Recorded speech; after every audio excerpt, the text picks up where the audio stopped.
How to hide your TikTok account from your contacts. Hi everyone, welcome to the channel.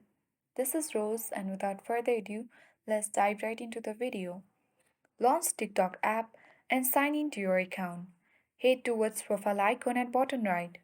Tap three line icon at top right. Now choose setting and privacy. From this section, tap privacy option. Scroll down to the bottom. Locate the section of friend suggestions and tap on suggest your account to others. Here you can see that we have suggested our account to our contacts. To hide our TikTok account from our contacts, toggle the button off. And after that, if you have turned on any of the option like Facebook friends or people who open or send links to you, turn the button off. And then it will successfully hide your TikTok account from your contacts. I hope this guide was helpful. If it was, then do like, share, comment, and don't forget to subscribe.